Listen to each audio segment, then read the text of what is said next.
The cafeteria erupted as the massive garbage bin tipped over, its contents cascading down like a putrid waterfall. Coffee grounds, half-eaten sandwiches, and soggy napkins splattered across Ms. Eleanor Sullivan's pristine white blouse and navy skirt. The stench of spoiled milk and rotting fruit filled her nostrils as banana peels tangled in her auburn hair. "Welcome to Westfield High, Ms. Sullivan." Nathan Bennett's voice boomed across the packed lunchroom. His phone captured every humiliating second. "This is how we treat trash teachers here." Laughter exploded from every corner. 200 students watched their 24-year-old English teacher stand there, dripping with cafeteria waste. But something was wrong with the picture.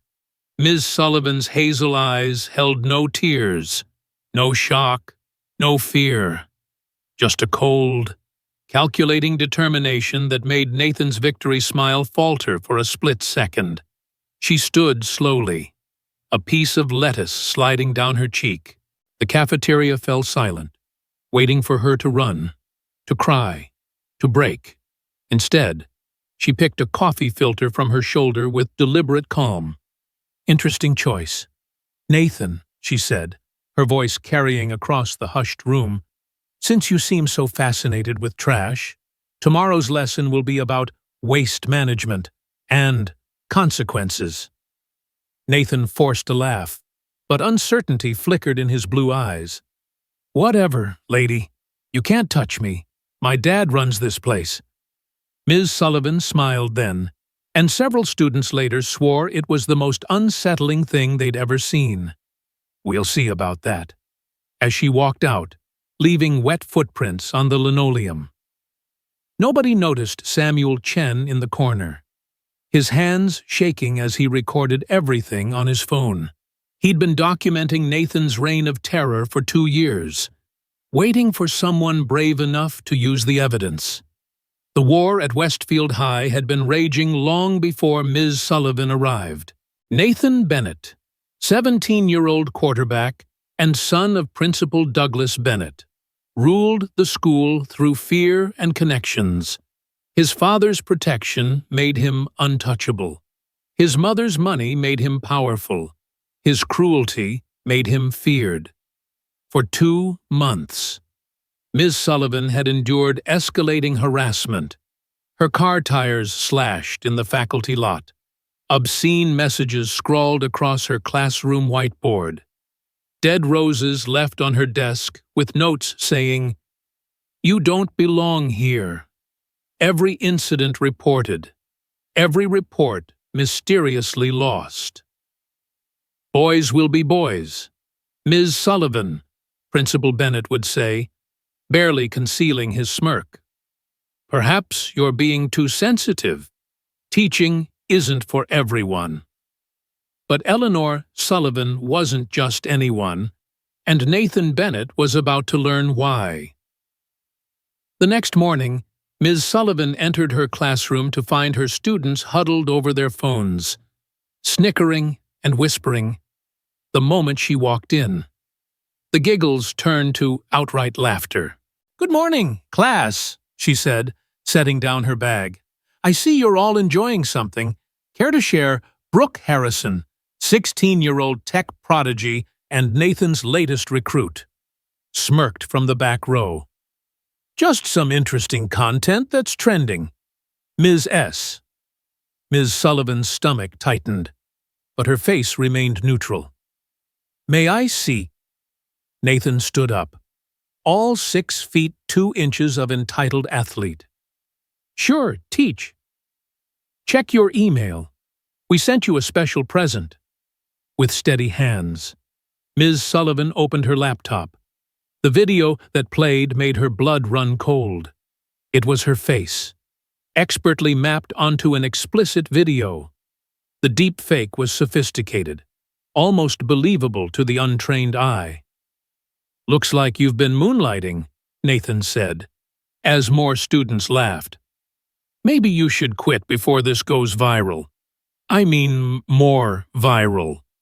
Ms. Sullivan studied the video for 30 seconds, her expression unreadable. Then she looked up at Brooke, who was trying to hide her pride behind false concern. "You know what's fascinating about deepfakes, Nathan?" Ms. Sullivan's voice was conversational, almost friendly. "They always leave digital footprints.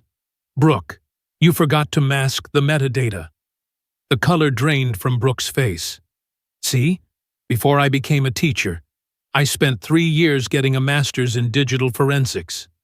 Ms. Sullivan turned her laptop toward the class, showing strings of code. "This particular algorithm has your signature all over it. Brooke, same one you used for the computer science fair last year. You really should diversify your coding patterns." Brooke's hands started trembling. I don't know what you're talking about." "No. Then you won't mind if I forward this to the FBI's Cybercrime Division. Creating and distributing pornographic deepfakes is a federal offense, especially when minors are involved." The classroom went dead silent. Nathan's jaw clenched. "You're bluffing." "Am I?" Ms. Sullivan pulled out her phone. "Should we find out one call?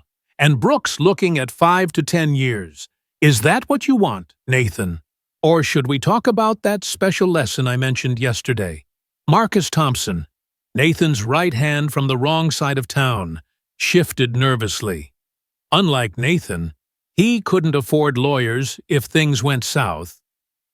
"But," Ms. Sullivan continued, putting her phone away, "I'm not interested in destroying children's lives. I'm interested in education. So we're going to have a different kind of lesson. One about choices and consequences."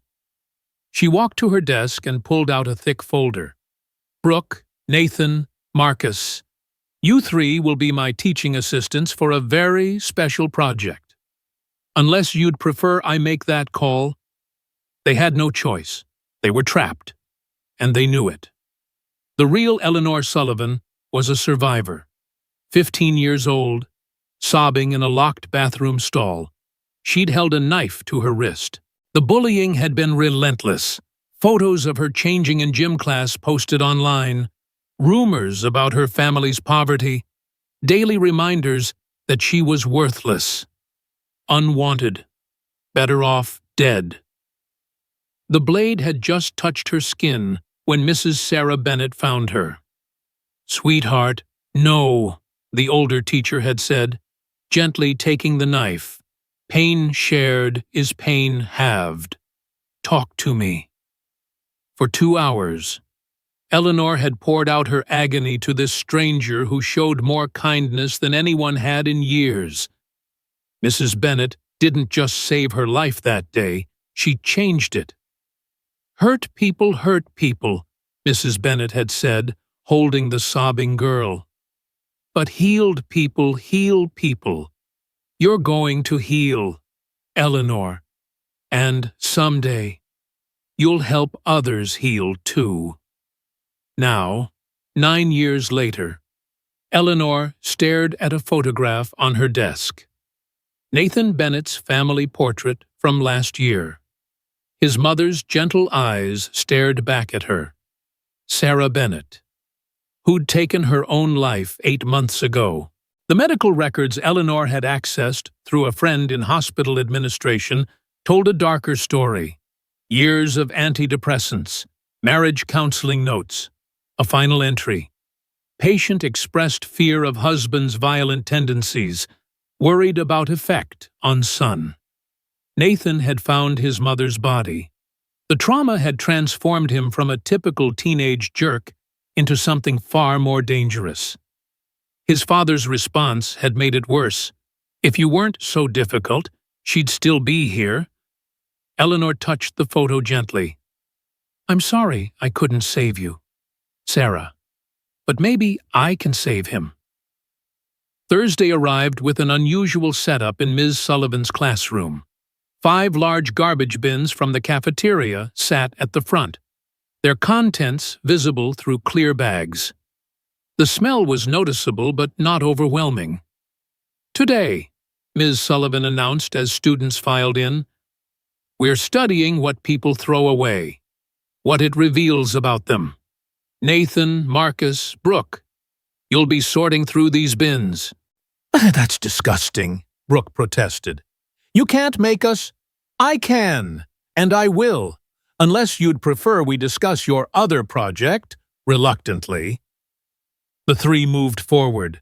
Nathan tried to maintain his swagger, but touching actual garbage clearly revolted him. Marcus looked resigned. Brooke seemed to be calculating escape routes.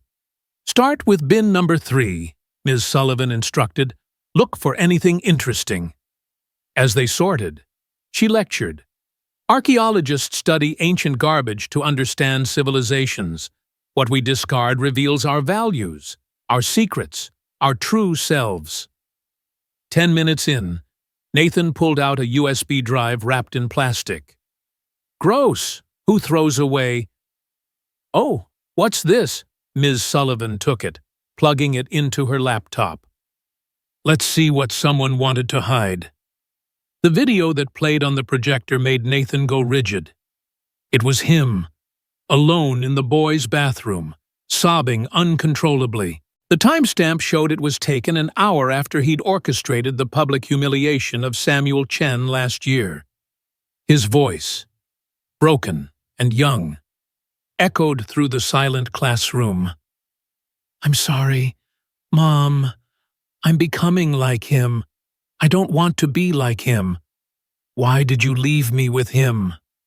Ms. Sullivan didn't let it play long, just enough for the class to see their tormentor's humanity. Nathan's face had gone from red to white to green. "The real trash isn't what's in these bins, Nathan," she said quietly. "It's the pain we dump on others because we don't know how to process our own." "You set this up," Marcus suddenly exploded. "You planted that. Did I check the metadata? Marcus? That video is from Samuel Chen's phone, backed up to the cloud before his parents made him delete it." He felt sorry for Nathan, even after everything. That's the difference between victims and bullies. Victims often have more compassion. Brooke had been frantically typing on her phone. Suddenly, the classroom projector flickered. She'd hacked into the system remotely. "If you want to play dirty," Brooke hissed. "Let's play dirty." The deepfake video began playing on the massive screen, but something was wrong. The code was corrupting, morphing, revealing layer after layer of hidden data. The door burst open. Principal Bennett stormed in, his face purple with rage. "What the hell is going on in here?" "Dad!" Nathan looked relieved. "She's attacking us! She made us go through garbage and—" His father's eyes locked on the screen, and his expression went from angry to terrified. The corrupted deepfake was revealing something else entirely. Email threads between Principal Bennett and school board members. Grade manipulation. Bribery. Cover-ups of assault allegations against star athletes. "Turn it off!" Principal Bennett lunged for the computer. "Turn it off, now!" But Brooke had lost control of her own hack. Years of hidden school corruption spilled across the screen. Financial records. Victim statements. Everything Principal Bennett had buried to protect his son and his job. "Technology is fascinating, isn't it?" "Brooke," Ms. Sullivan observed calmly. "Sometimes it reveals more than we intend." The classroom door opened again. Samuel Chen entered, no longer the scared boy who'd hidden in corners. He stood tall, phone in hand. "I have 47 videos," he announced, his voice steady despite years of trauma. "Nathan bullying students, Principal Bennett covering it up. 2 kids tried to kill themselves because of what this family did to them. I've been documenting everything for 3 years."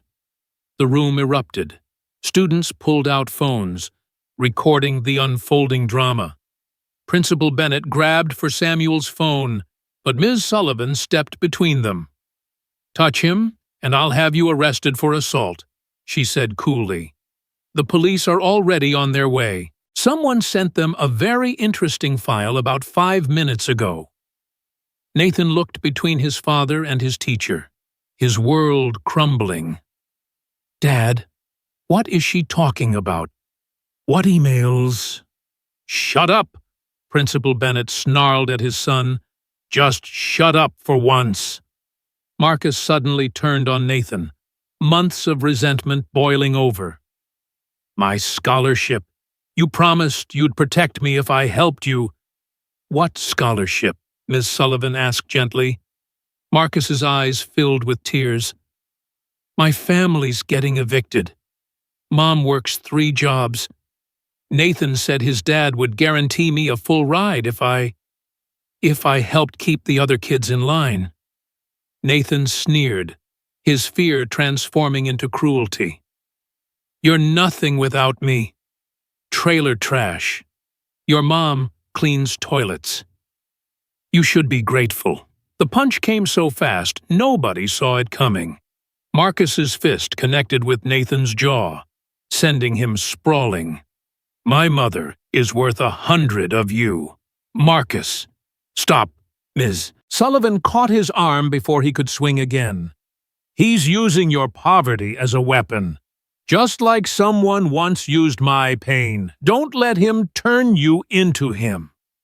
Marcus broke down completely. This tough kid from the wrong side of town sobbing like a child. "My mom works 18 hours a day. I just wanted to belong somewhere. I just wanted to matter." Ms. Sullivan pulled him into a hug. This young woman who understood exactly what it felt like to be desperate for acceptance.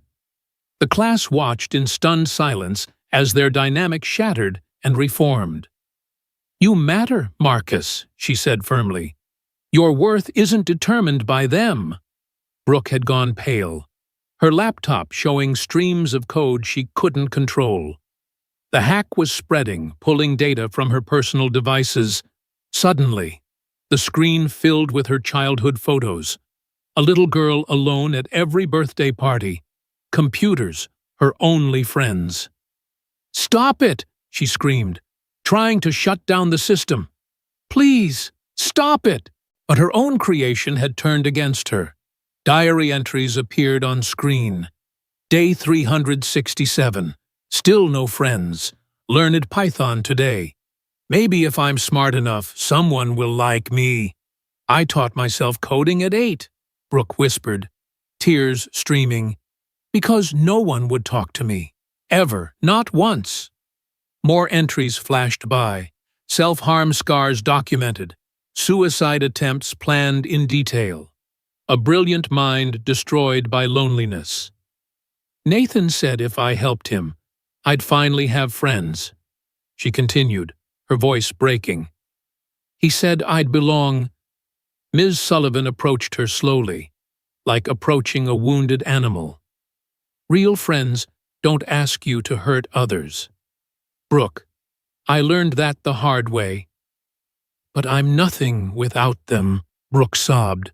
I'm just the weird girl who talks to computers. No, Ms. Sullivan said firmly. You're a brilliant young woman who's been manipulated by people who saw your desperation and exploited it. There's a difference between being a victim and being complicit. You can choose which one you'll be from now on. The classroom had become a battlefield of exposed truths. Principal Bennett was on his phone, desperately trying to call lawyers. Nathan held his jaw, looking between his father and the chaos around him. Marcus stood apart, ashamed and angry. Brooke hugged her laptop like a lifeline, and through it all, Samuel Chen kept recording. You're all going to pay for this, Principal Bennett snarled. I'll sue every one of you. The door opened one more time. 2 police officers entered, their expressions grim. Principal Douglas Bennett, the first officer said. We need you to come with us. We have questions about financial irregularities and allegations of covering up student assault cases. This is her doing, he pointed at Ms. Sullivan. She's setting me up. Sir, please come quietly. Your son should probably come too. He's named in several complaints. But Nathan's bravado finally cracked completely. Dad! What's happening, Dad? Principal Bennett grabbed his son's arm roughly, dragging him toward the door. In the hallway, away from most of the cameras, their voices carried back into the classroom. You weak little fool! The sound of a slap echoed. Just like your pathetic mother, I've covered for you enough. Do you know what you've cost me? Don't talk about her. Nathan's voice cracked with rage and pain. You killed her. Your affairs. Your abuse. I found her diary. I know everything. The entire classroom heard the confession that followed. How Mrs. Bennett had discovered her husband's affairs with 3 different teachers. How she'd tried to protect Nathan from the truth. How she'd chosen a permanent escape when the pain became too much. She was weak. Principal Bennett's voice was ugly with contempt. And you're just like her. No. Nathan's voice dropped to something dangerous. I'm exactly like you, and I hate myself for it. Ms. Sullivan closed her eyes, hearing Sarah Bennett's sweet voice in her memory. The woman who'd saved her life had been dying inside her own home, and no one had known. No one had helped her the way she'd helped a desperate 15-year-old girl. When the police finally led both Bennett men away, the classroom was tomb silent. 28 students sat in shock, processing the complete destruction of their social hierarchy in less than an hour. Brooke raised her hand tentatively. Ms. Sullivan, what happens now? Eleanor Sullivan looked at her students, broken, confused, guilty, innocent, and made a decision. She walked to her desk and pulled out an old photo. Her 15-year-old self, head shaved, covered in paint, eyes dead with despair. Now, she said quietly, I tell you the truth. About bullying, about pain, about how hurt people, and about how one teacher saved my life, and why I couldn't save hers. She held up the photo for all to see. This was me, and the woman who found me in a bathroom with a knife to my wrist, who talked me back from the edge, who taught me that I had worth. Her name was Sarah Bennett, Nathan's mother. The gasp that ran through the room was audible. Nathan, being led down the hallway in handcuffs, heard it through the open door. He turned back, eyes wide with shock and something else understanding, perhaps, or the first glimpse of redemption. But before Ms. Sullivan could continue, before she could explain the full circle of pain and healing that had brought them all to this moment, the fire alarm shrieked through the building. Not a drill, not a prank. Smoke was already visible in the hallway. Someone had set Westfield High on fire, and in the chaos that followed, as students and teachers fled the building, no one noticed the figure in a black hoodie watching from across the street, holding a lighter and smiling. The real test of Ms. Sullivan's lesson was about to begin. The smoke alarm's shriek cut through the chaos like a knife. Ms. Sullivan's training kicked in instantly, not her teacher training, but something deeper, older. The smell wasn't just smoke, it was accelerant, gasoline. Everyone out now, she herded students toward the door, but the hallway was already filling with black smoke. Stay low, cover your mouths, through the chaos. She heard Nathan's voice from somewhere down the hall. Dad, the handcuffs, I can't.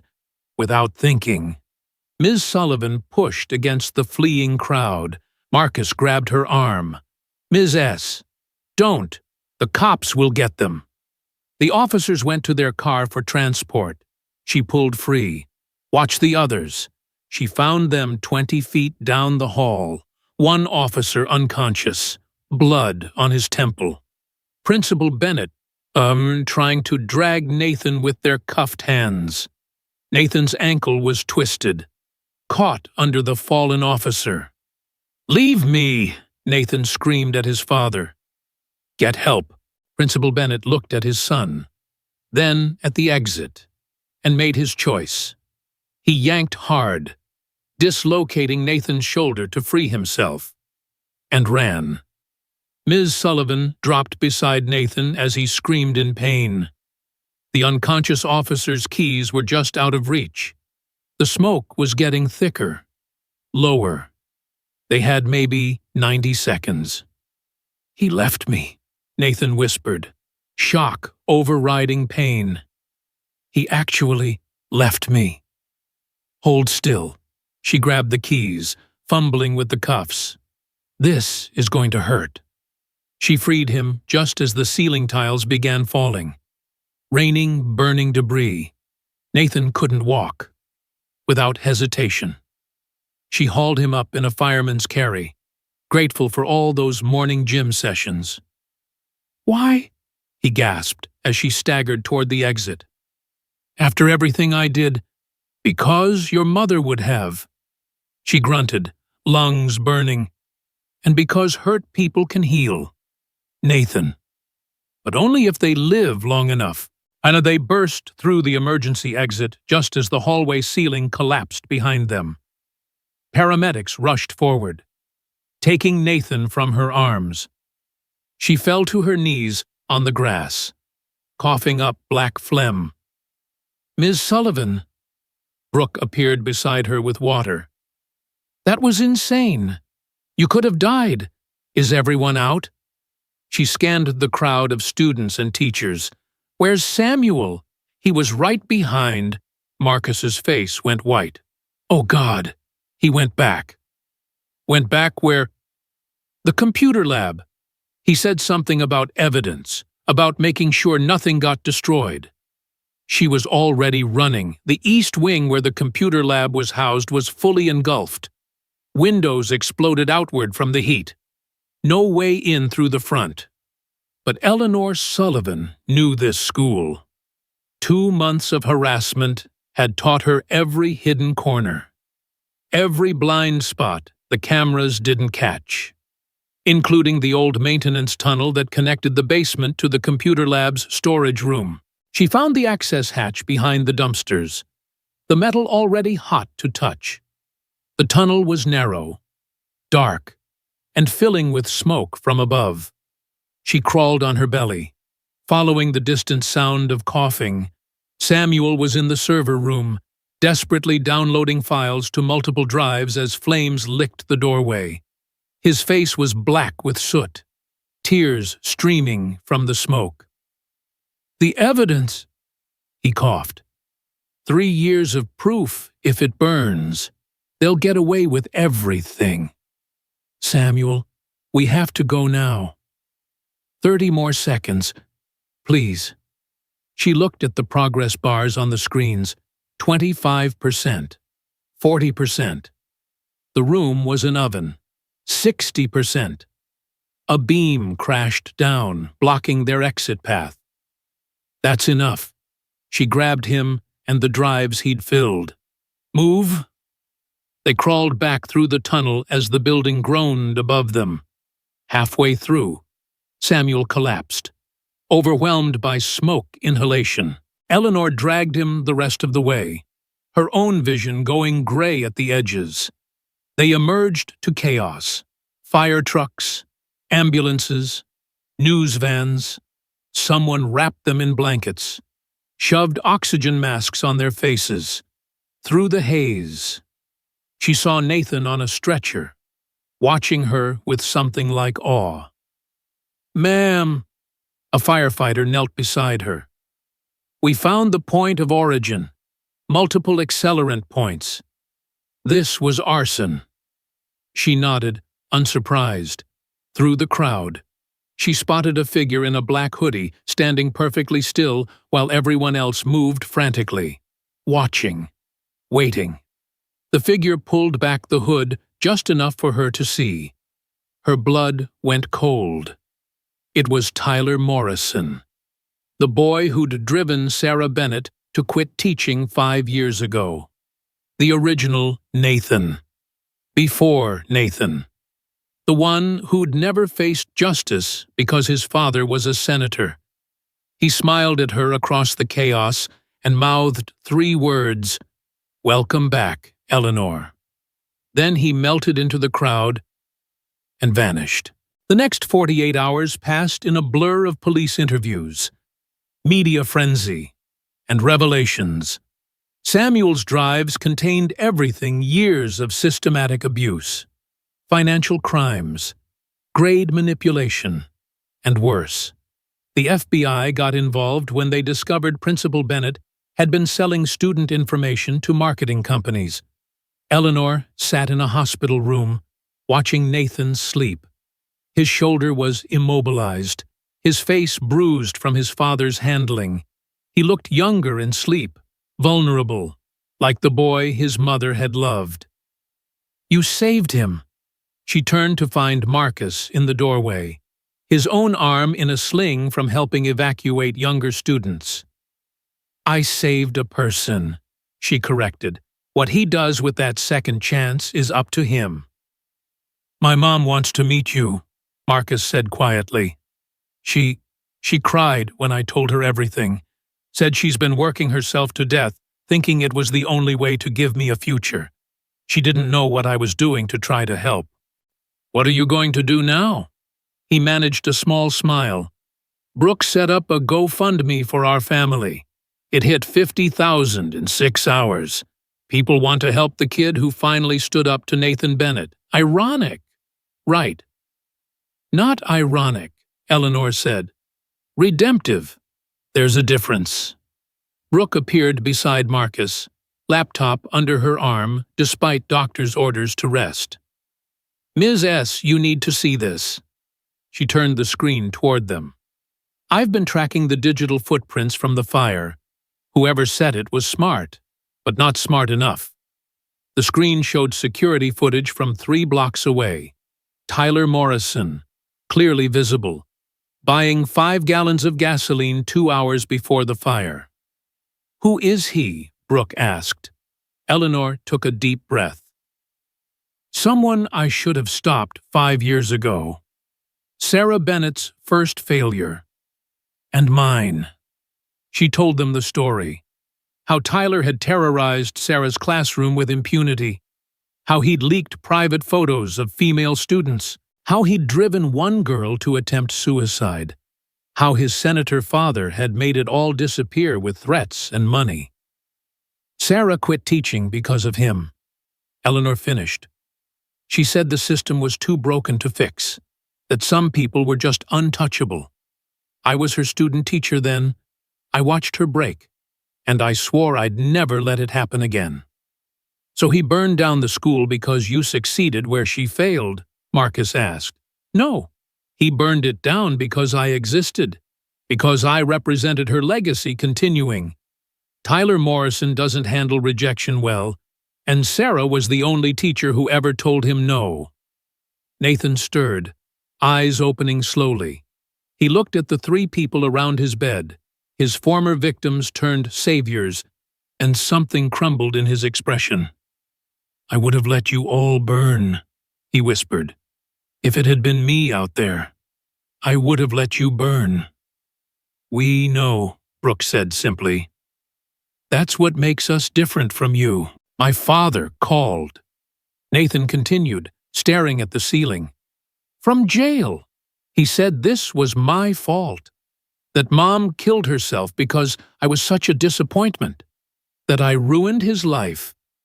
Eleanor pulled out her phone and showed him a photo. Sarah Bennett, young and vibrant, holding a teenage Eleanor at her high school graduation. "Your mother saved my life," she said quietly. "And you want to know what she told me about you? She said you were her greatest joy, that watching you sleep was the only peace she found in a world of pain. She loved you more than life itself." Nathan. Her death was about escaping your father, not abandoning you. Nathan broke then, truly broke. Not the performative emotion he'd shown before, but deep, ugly sobs that came from recognizing the truth. He'd become his father's weapon against the world, destroying others the way his father had destroyed his mother. "I can't undo it," he gasped. "Samuel, those kids who, because of me, I can't undo any of it." "No," Eleanor agreed. "You can't, but you can choose what comes next." The hospital room door opened. A woman entered mid-40s, tired eyes, familiar features. Eleanor's breath caught. "Aunt Janet," Nathan struggled to sit up. Janet Patterson, Sarah Bennett's sister, looked between her nephew and Eleanor with recognition dawning. "You're Eleanor, Sarah's student. She kept your picture, you know. Said you were the daughter she wished she could have had." The room went silent except for the beep of monitors. "I came as soon as I heard," Janet continued. "Nathan, I'm petitioning for custody. Your father, he won't be coming home for a long time, and you need help, real help, not the kind that comes with conditions and manipulation." "Why would you want me?" Nathan's voice was small. "After everything?" "Because you're Sarah's son," Janet said firmly, "and because everyone deserves a chance to become better than their worst moment. Your mother believed that. She died believing that." Over the next week, Westfield High's community transformed. The school building was gone, but the students met in the community center, the church, wherever they could find space. The shared trauma had broken down old barriers. Tyler Morrison was arrested trying to leave the state. In his car, police found detailed plans not just for the arson, but for attacking Eleanor's home, her family, anyone connected to Sarah Bennett's memory. His obsession had festered for years, waiting for a target. During his interrogation, the full truth emerged. Tyler had been stalking Sarah Bennett when she was alive. Love letters, threats, showing up at her home. Principal Bennett had known but buried it to avoid scandal. The stress had contributed to Sarah's breakdown. "He killed her as much as her husband did," Eleanor told the detective, "and Douglas Bennett let it happen to protect the school's reputation." However, the trials would take months. But the verdicts were foregone conclusions. Douglas Bennett faced 20 years for corruption and child endangerment. Tyler Morrison, despite his father's connections, was looking at life for attempted mass murder and stalking. Nathan began intensive therapy, living with his aunt in a modest apartment far from Westfield's wealthy district. Eleanor visited once a week, not as his teacher, but as someone who understood the weight of surviving when someone who saved you couldn't save themselves. "I dream about fire," he told her one afternoon. "About choosing to run instead of helping. What if that's who I really am?" "You dream about choosing differently," Eleanor pointed out. "That's your conscience working. Sociopaths don't have nightmares about being selfish. They just are." Marcus's family found stability with the community support. He started tutoring younger students, channeling his leadership skills into something positive. "Turns out, I'm good at protecting people," he said. "Just needed to protect the right ones." Brooke's coding skills landed her an internship with a cybersecurity firm specializing in protecting abuse victims from digital harassment.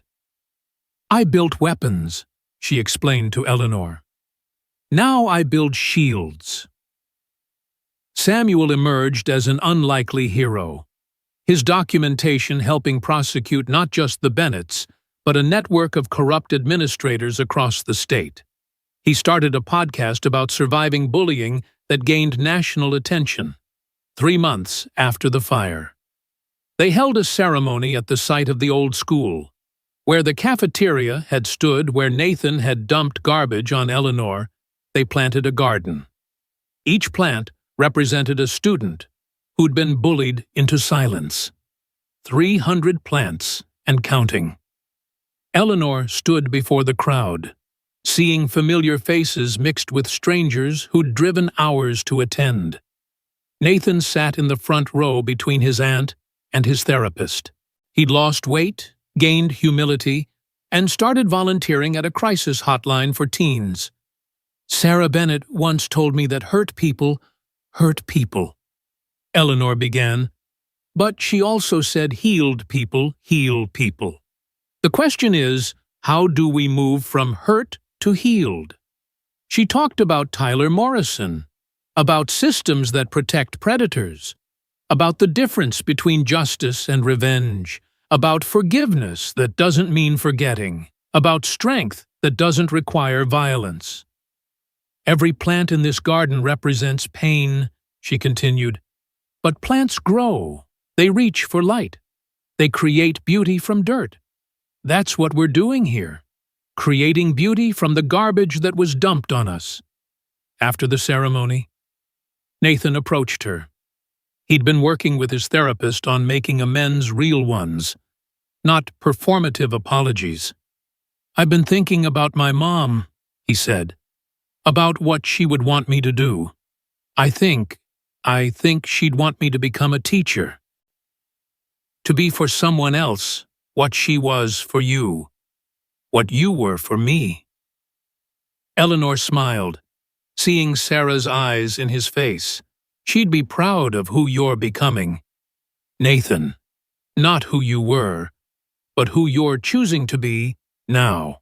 As the crowd dispersed, Eleanor noticed a young girl, maybe 15, standing apart from everyone.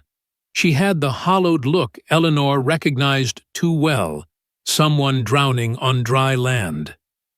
"Hey," Eleanor approached carefully. "I'm Ms. Sullivan. You okay?"